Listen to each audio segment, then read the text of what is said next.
Former President Bill Clinton spoke to AU students here in Bender Arena. He touched on several current issues and then took questions from students. Clinton was awarded Wonk of the Year for 2012. Please join me now in congratulating and welcoming President Bill Clinton.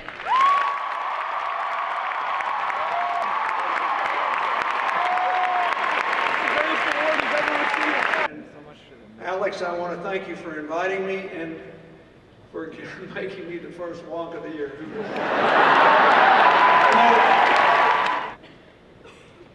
My buddy James Carville was helping me, and he's from Louisiana, and he grew up in the South. And he said, Governor,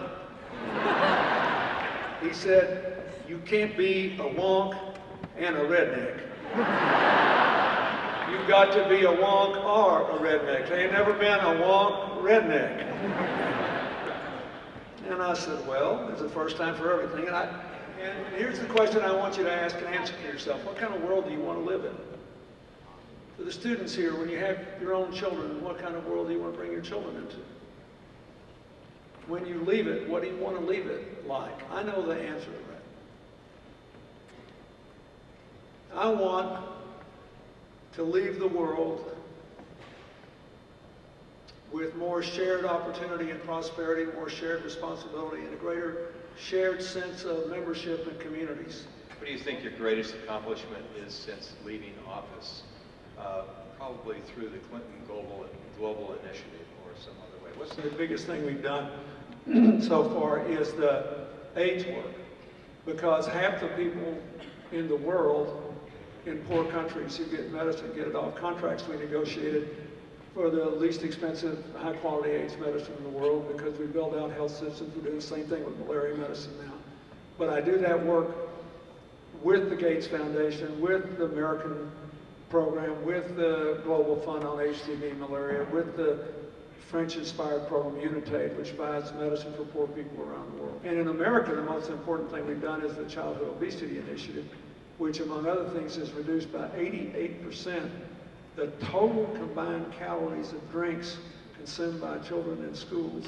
As a student government alum, I have to say I think it was a great event put on by the student government. They deserve a lot of credit for it, and it was great that they were able to bring such a prominent American, former President Clinton, back to American University's campus.